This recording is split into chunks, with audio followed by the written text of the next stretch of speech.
Hello guys, welcome back to Shivam classes. अब हम इस टॉपिक के अंदर रासायनिक सूत्र लिखना सीखेंगे कि किसी भी चीज़ के लिए अगर हमें रासायनिक सूत्र लिखना हो तो उसके लिए क्या क्या नियम हैं। रासायनिक सूत्र यानी केमिकल फॉर्मूला लिखने के लिए क्या क्या नियम है, उन सभी को हम यहाँ पर डिस्कस करने वाले हैं। उससे पहले आपके लिए एक अनाउंसमेंट है कि अगर आपको अपनी क्लास का कंप्लीट स्टडी मटेरियल, चाहे से वो वीडियोस हो, नोट्स हो, चाहे हैंड रिटन और कंप्यूटराइज्ड, दोनों नोट्स ऐप के अंदर बिल्कुल फ्री के अंदर उपलब्ध है। वीडियो भी है, एमसीक्यू टेस्ट भी है, मॉडल पेपर भी है, प्रीवियस ईयर के पेपर भी है, सब कुछ फ्री के अंदर उपलब्ध है। तो अभी प्ले स्टोर से शिवम क्लासेस ऐप डाउनलोड कर लीजिए। तो चलिए शुरू करते हैं कि भाई जो केमिकल फॉर्मूला होता है उसको लिखने के लिए क्या क्या नियम है वो हम यहाँ पर डिस्कस करने वाले हैं, डिटेल के अंदर समझेंगे। पहला नियम क्या है कि भाई आयनों की जो संयोजकता होती है या उन पर जो आवेश होता है वो बराबर होना चाहिए। ऐसा नहीं है कि भाई एक परमाणु है उस पर तो आवेश ज़्यादा है और दूसरा परमाणु है उस पर आवेश कम है, तो इनके मध्य कोई भी रासायनिक अभिक्रिया नहीं हो सकती है। उन पर आवेश बराबर होना चाहिए, आयनों की संयोजकता बराबर होनी चाहिए। अब बात का आती है कि भाई संयोजकता क्या होती है। पहला नियम क्या हो गया, आयनों की संयोजकता क्या होनी चाहिए, बराबर होनी चाहिए। अब बात आती है कि सर संयोजकता क्या होती है। तो किसी भी आयन के ऊपर जो आवेश लिखा जाता है, जैसे अगर मैं लिख दूं Na+, तो इसका मतलब ये जो एक है ये इसकी क्या है, संयोजकता। ये दर्शाता है कि ये कितने आयनों के साथ या कितने परमाणुओं के साथ क्रिया करने में सक्षम है, इसकी क्षमता क्या है। अगर यहाँ पर Na+2 होता तो इसका मतलब इसकी संयोजकता कितनी है, 2। Na+3 होता है, इसका मतलब इसकी क्षमता कितनी है, 3। तो ये सब क्या है, 3, 2, 1 क्या है, इसकी संयोजकता है, जो ये दर्शाती है कि ये कितने परमाणुओं के साथ क्रिया करने में सक्षम है। तो आयनों के मध्य जब उनको अगर यौगिक बनाना है तो उनकी संयोजकता हमेशा क्या होनी चाहिए, बराबर होनी चाहिए। यानी कि आयनों के ऊपर जो आवेश होता है वो क्या होना चाहिए, बराबर होना चाहिए। दूसरा नियम, जब एक यौगिक किसी धातु और अधातु के संयोग से मिलकर बना है, कोई भी जो यौगिक है अगर वो धातु और अधातु से मिलकर बना है तो पहले तो धातु को लिखना है और उसके बाद किसको लिखना है, अधातु को लिखना है। जैसे उदाहरण देखिए, calcium oxide CaO, sodium chloride NaCl, iron sulphide FeS, copper oxide COO आदि। यहां पर ऑक्सीजन और सल्फर अधातुएं हैं। ऑक्सीजन, क्लोरीन और सल्फर, ऑक्सीजन, क्लोरीन और सल्फर, ये S है। यहां पर सल्फर बोल रखा है, इसका मतलब ये S की बात कर रहा है, लेकिन यहां पर क्योंकि ये कॉपर ऑक्साइड बोल रखा है इसका मतलब ये O ही है। फॉर्मूला तो सही लिख रखा है यहाँ पर, लेकिन सल्फर बोल रखा है, इसका मतलब ये CuS समझ रहा है इसको, तो हम इसको O ही रहने देते हैं। तो ऑक्सीजन और जो क्लोरीन है ये क्या है, अधातु है। क्यों, क्योंकि ये बाद में आ रही है और जो पहले आता है वो तो क्या होती है, धातु होती है, और बाद में आती है जो क्या होती है, अधातु होती है। तो अधातुओं को दाईं ओर लिखते हैं, जबकि कैल्शियम, सोडियम और आयरन ये FeS समझ रहा है, इसको FeS समझ रहा है, ये सल्फर और ये फेरस। तो ये तो क्या है, ये तो है धातु। इसको तो लिखेंगे बाएं साइड में, लेफ्ट साइड यानी कि पहले। और ये क्या है, ये है अधातु, इसको लिखेंगे दाएं साइड में यानी कि बाद में। तो दूसरा नियम क्या हो गया, धातु को लिखेंगे बाएं साइड में और अधातु को लिखेंगे कौन से साइड में, दाएं साइड में। यानी कि धातु को तो लिखेंगे पहले और अधातु को लिखेंगे बाद में। जैसे FeS लिखा जो हमने, ये तो क्या है, धातु, तो हमने पहले लिख दिया, और S क्या है, अधातु, इसलिए हमने इसको दाईं साइड में लिख दिया, बाद में लिख दिया। तो दूसरा नियम क्या हो गया, धातु को बाईं तरफ और अधातु को दाईं तरफ लिखना है। नेक्स्ट नियम देखिए, बहुपरमाणुक आयनों द्वारा बने हुए यौगिकों में आयनों की संख्या प्रदर्शित करने के लिए आयनों को कोष्टक में लिखकर आयनों की संख्या को कोष्टक के बाहर लिखा जाना चाहिए। बहुपरमाणुक क्या होते हैं? बहुपरमाणुक आयन क्या होते हैं? जब कोई आयन जो होता है वो अगर किसी अणु पर लगा हुआ है, अणु का मतलब वो अगर दो या दो से अधिक परमाणु मिलकर कोई अणु बना रहे हैं और उस पर संयुक्त रूप से कोई क्या है, आयन लगा हुआ है, जैसे ऑक्सीजन और हाइड्रोजन, ये आपस में मिलकर और OH बना रहे हैं और इस पर संयुक्त रूप से क्या है, -1 है, ये आवेश उपस्थित है, आयन है ये पूरा, ये आवेश उपस्थित है। तो ये बोल रहा है कि भाई इसको कोष्टक के अंदर लिखना है हमारे को। रासायनिक अभिक्रिया जब लिखेंगे ना तो कोष्टक के ऊपर लिखेंगे, कोष्टक के अंदर लिखेंगे इस प्रकार से, और जैसे ये इसका आयन है तो इसको इस प्रकार से लिखा जाएगा। तो ये बोल रहा है कि भाई बहुपरमाणुक आयनों द्वारा बने हुए यौगिकों में आयनों की संख्या प्रदर्शित करने के लिए आयनों को कोष्टक में लिखकर आयनों की संख्या को कोष्टक के बाहर लिखा जाएगा। आयनों को, बहुपरमाणुक आयनों को, किसको? बहुपरमाणुक आयनों को, बहुपरमाणुक आयनों में कोष्टक के बाहर उनके आयन को या आवेश को लिखना है। पहला नियम तो क्या होगा, आयनों की संयोजकता बराबर होनी चाहिए। अगर दो आयनों के मध्य क्रिया हो रही है तो उनके जो आयन है, उनकी जो संयोजकता है वो बराबर होनी चाहिए। दूसरा नियम क्या है, अगर धातु और अधातु मिलकर कोई यौगिक बना रहे हैं तो धातु को पहले लिखेंगे और अधातु को बाद में लिखेंगे, यानी कि धातु को बाएं तरफ और अधातु को दाएं तरफ लिखेंगे। तीसरा नियम क्या है कि अगर कोई बहुपरमाणुक आयन है तो उसके अंदर अगर हमें संयोजकता लिखनी है तो पहले तो उसको कोष्टक के अंदर बंद करेंगे और उसके ऊपर उसकी संयोजकता लिखेंगे, उसके ऊपर कितना आवेश उपस्थित है, उसकी आयन कितनी है, आयन क्षमता कितनी है, उसकी संयोजकता कितनी है, उसको, ये तीसरा नियम हो गया। जैसे MgOH2, ये OH जो है वो क्या दर्शा रहा है, ये है बहुपरमाणुक। मैंने अभी बात की ना कि भाई OH जो है ऑक्सीजन से हाइड्रोजन से मिलकर एक अणु बन रहा है और उस पर संयुक्त रूप से कोई आवेश उपस्थित है, तो ये आयन हो गया, बहुपरमाणुक आयन हो गया। तो कोष्टक में लिखेंगे और फिर उसकी संयोजकता को लिखेंगे। यदि बहुपरमाणुक आयन की संख्या 1 है तो उसे नगण्य मानकर लिख देंगे तथा कोष्टक की आवश्यकता नहीं है।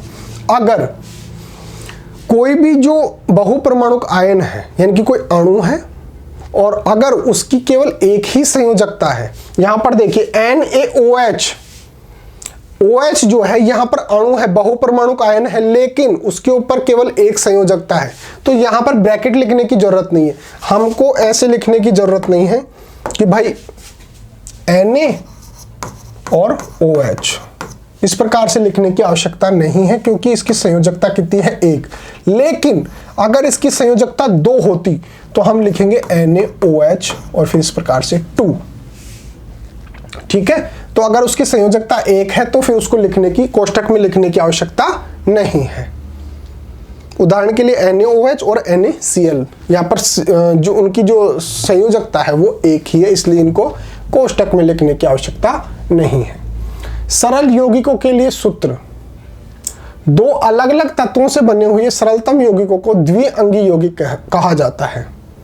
दो अलग अलग तत्व अगर आपस में मिलकर कोई यौगिक बना रहे हैं तो उसको द्विअंगी, द्विअंगी का मतलब 2 अंग है, यानी कि 2 उसके अंदर क्या है, तत्व हैं। आणविक यौगिकों के रासायनिक सूत्र लिखना, सबसे पहले संघटक तत्वों के प्रत्येक चिन्ह उनको संयोजकताएं लिखी जाएंगी जैसा कि निम्न उदाहरणों में दर्शाया गया है। उसके पश्चात संयोजकता परमाणुओं की संयोजकता को क्रॉस करके उनको। अब बात आती है कि भाई जैसे 2 परमाणु हैं, उनकी संयोजकता भी दे रखी है हमारे को और फिर उसको अगर रासायनिक सूत्र के रूप में हमारे को लिखना है तो हम कैसे लिखेंगे वो देखिए। जैसे मान लो कि भाई Na है एक तो और एक Cl है, ठीक है। अब मान लो कि इस पर संयोजकता कितनी है 2 मान रहे हैं और इस पर कितनी है -2, ठीक है। तो इसको लिखेंगे कैसे, इसको क्रॉस कर देंगे, यानी कि इस पर जो है ना वो तो इसके पैरों में चली जाएगी और इस पर जो संयोजकता है वो इसके पैरों में चली जाएगी, यानी कि Na2Cl2 ऐसे लिखा जाएगा। ये जो है -2 ये तो ये इसके Na के पैरों में चली जाएगी और इसकी जो संयोजकता है वो इसके पैरों में चली जाएगी, क्रॉस कर देंगे आपस के अंदर।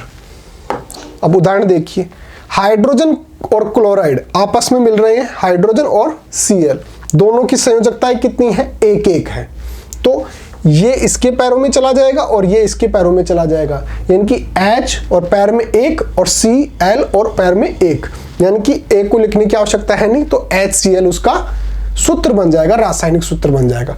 नेक्स्ट ये देखिए क्या क्या दे रखा है, हाइड्रोजन और सल्फाइड, हाइड्रोजन और सल्फाइड, इसकी संयोजकता तो कितनी है 1 और इसकी कितनी है मान लो -2 जो दे रखी है हमारे को। अब ये जो है 2 ही लिखेंगे इसको सीधा सीधा, ठीक है, माइनस प्लस तो केवल आवेश के लिए होता है, ठीक है। अब ये 2 जो है वो तो चला जाएगा इसके पैर में और ये जो 1 है वो चला जाएगा इसके पैर में, यानी कि H जो है वो तो कितना हो जाएगा 2 और S में 1 गया तो कितना हो गया S1, यानी 1 को लिखते नहीं है तो हम क्या लिखेंगे H2S इस प्रकार से। तो रासायनिक सूत्र क्या हो गया H2S। कार्बन टेट्राक्लोराइड, कार्बन है और क्लोराइड है, इसकी संयोजकता है 4 और इसकी संयोजकता है 1। अब ये जो है ये तो चला जाएगा इसके पैर में और ये चला जाएगा इसके पैर में, यानी कि C के पैर में तो क्या आ गया 1 और Cl के पैर में क्या आ गया 4, C1 लिखते नहीं तो CCl4, ये किसका फॉर्मूला हो गया, ये हो गया कार्बन टेट्राक्लोराइड का CCl4। अब बात आती है कि आयनिक यौगिकों का सूत्र लिखना। इन यौगिकों का सूत्र ज्ञात करने के लिए सबसे पहले हम धनायन के प्रतीक को Mg2+ लिखते हैं। अगर अब हमें आयन दे रखे हों तो हम उसको किस प्रकार से लिखेंगे वो देख लो। देखिए उसके बाद आवेशों का आधा, इसके अंदर भी क्या करेंगे सीधा सीधा क्रॉस कर देंगे आपस के अंदर। इसके ऊपर जो आवेश उपस्थित है, जैसे +2 उपस्थित है और इसके अंदर -1 उपस्थित है, तो Mg जो है उसके पैरों में तो आ जाएगा 1 और इसके पैरों में क्या आ जाएगा 2, तो इसका फॉर्मूला क्या हो जाएगा Mg और फिर 1 और Cl के पैरों में क्या आया 2, तो MgCl2, तो ये आ गया इसके पैरों में। यहां पर इस प्रकार से आप लिख सकते हैं, तो MgCl2 हो गया। इस प्रकार से आप देख सकते हैं कि वही प्रक्रिया है कि भाई जो आयन उपस्थित है उनको आपस में एक दूसरे के पैर के अंदर लिख देंगे, क्रॉस कर देंगे आपस के अंदर। इस प्रकार यहां देखते हैं कि मैग्नीशियम क्लोराइड के अणुओं में 2 क्लोराइड Cl- प्रत्येक मैग्नीशियम Mg2+ के लिए होता है। इस प्रकार से आयनिक यौगिकों में धनात्मक तथा ऋणात्मक आवेशों को संतुलित होना आवश्यक होता है और संपूर्ण संरचना को उदासीन होना चाहिए। यहाँ सबसे महत्वपूर्ण बात यह है कि इस प्रकार के सूत्रों में आयनों के आवेशों को नहीं प्रदर्शित किया जाता है। हमने यहाँ पर केवल इसकी संयोजकता को दर्शाया है। यहाँ पे 2+ था और यहाँ पे -1 था, लेकिन हम जब रासायनिक सूत्र लिख रहे हैं तो हमारे को आवेश से कोई मतलब नहीं है, हम केवल उसकी जो संयोजकता है उनको आपस में क्रॉस कर देंगे। उसकी संयोजकता यहाँ पे आ जाएगी और इसकी संयोजकता यहाँ पे चली जाएगी, तो MgCl2 हमारे पास फॉर्मूला हो जाएगा। और उदाहरण देख लीजिए, Al और O क्या है, Al और O, इस पर तो संयोजकता है +3 और इस पर संयोजकता है -2, क्रॉस कीजिए, ये जो है इसकी संयोजकता है वो तो यहां पर चली जाएगी और इसकी संयोजकता यहां पर चली जाएगी। तो Al के पैरों में क्या आ गया 2 और O के पैरों में क्या आ गया 3। तो फॉर्मूला क्या बन गया Al2O3, Al2O3। तो इस प्रकार से हम रासायनिक फॉर्मूला आयनों के लिए लिख सकते हैं। नेक्स्ट कैल्शियम और ऑक्सीजन यानी कि कैल्शियम ऑक्साइड, इस पर कितना है, कैल्शियम पर कितना है +2 और ऑक्सीजन पर कितना है -2। तो ये जो 2 है वो तो यहां पर चला जाएगा और ये 2 यहां पर चला जाएगा, Ca2 और O2। ये इसका रासायनिक सूत्र हो गया। लेकिन याद रखिए जब दोनों की संयोजकता समान होती है तो उनके लिए हम ये नहीं लिखते हैं। यानी कि अब हम अगर इसको लिखेंगे तो हम इसका सरलतम जो रूप होता है CaO यही लिखेंगे। अगर समान चीजें जो हैं, समान संयोजकता है, इस प्रकार से समान आयन है, तो हम वहां पर उनका केवल सरलतम रूप लिखेंगे। सरलतम रूप क्या होगा 1। तो इसका फॉर्मूला क्या हो गया CaO। नोट देखिए यहां पर दोनों तत्वों की संयोजकताएं समान होती हैं। दोनों तत्वों की संयोजकता समान है, उसकी भी 2 और उसकी भी 2। वहां पर धनात्मक तथा ऋणात्मक संयोजकताओं को रद्द किया जा सकता है। यानी कि उसको जो हम 2-2 लिख रहे हैं उनको नहीं लिखेंगे, उनकी संयोजकता को नहीं लिखेंगे, जिससे सूत्र का सरलीकरण हो जाता है तथा दोनों तरफ आवेश नगण्य मान लिया जाता है। क्योंकि उन पर संयोजकता है वो समान है, एक पर है +2 एक पर है -2, तो उनका कुल आवेश कितना हो गया 0। तो इसलिए उसको लिखने की आवश्यकता नहीं है, वो उदासीन हो गया, तो उसको आवेश को नगण्य मान लिया जाता है। इसी कारण कैल्शियम ऑक्साइड का सूत्र Ca2, अब जैसे मान लो यहां पर हमने Ca2 और O2 लिखा था तो उसका फॉर्मूला ये होता है, लेकिन हम इस सूत्र को हम सरलीकृत करके और CaO लिखते हैं। थर्ड है बहुपरमाणुक आयनों वाले यौगिकों का सूत्र लिखना। अगर हमारे पास बहुपरमाणुक आयन है, बहुपरमाणुक आयन का मतलब क्या होता है कि ऐसे, बहुपरमाणुक का मतलब क्या होता है जो 2 या 2 से अधिक परमाणुओं से मिलकर जो बने होते हैं वो। जैसे OH जो है ये क्या है बहुपरमाणुक है, ऑक्सीजन और हाइड्रोजन से मिलकर बना है।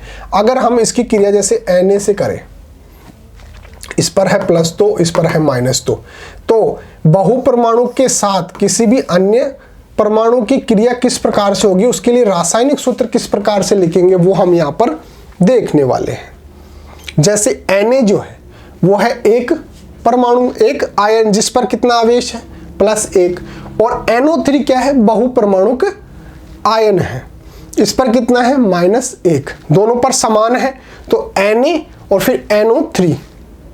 और अभी हमने देखा था कि अगर एक सिंगल केवल आवेश है दोनों पर तो हम उसको लिखते नहीं हैं। कैल्शियम हाइड्रोक्साइड यहां पर लिखना जरूरी है, क्या ब्रैकेट, कैसे देखिए कैल्शियम है और ये क्या है, ये है ऑक्सीजन, ठीक है। अब इस पर कितना है, इस पर है +2 और इस पर कितना है -1। इसको तो लिखो इसके पैर में और इसको लिखो इसके पैर में। चूंकि ये बहुपरमाणुक है इसलिए इसमें क्या लगाएंगे हम ब्रैकेट। तो देखिए हमने क्या लिखा Ca और इसके पैर में क्या आया 1, ये इसके पैर में आ गए ना इसकी संयोजकता। अब इसकी संयोजकता है 2, तो पहले तो ब्रैकेट में लिखो किसको, OH को, जो कि क्या है बहुपरमाणु का आवेश है, आयन है, और इसके पैर में क्या आ जाएगा 2। तो इसका फॉर्मूला एक को लिखते नहीं है तो क्या हो जाएगा Ca ब्रैकेट OH2, Ca और ब्रैकेट में OH2, ये इसका फॉर्मूला हो गया। यहां पर कैल्शियम हाइड्रोक्साइड का CaOH2 है न कि CaOH2। देखिए यहां पर अगर हम CaOH2 को इस प्रकार से लिख देते, CaOH2 इस प्रकार से लिख देते, तो हम इस प्रकार से क्या देख रहे हैं कि जो 2 है वो किसके साथ है, केवल H के साथ है, लेकिन वास्तविकता के अंदर ये जो OH है उसके साथ है ये क्या 2। इसलिए हम यहाँ पर ब्रैकेट लिखते हैं ताकि ये O के साथ भी दिखे आपको और H के साथ भी दिखे, तो यहाँ पर CaOH2 को इस प्रकार से नहीं लिखेंगे, इस प्रकार से ब्रैकेट में लिखेंगे OH को।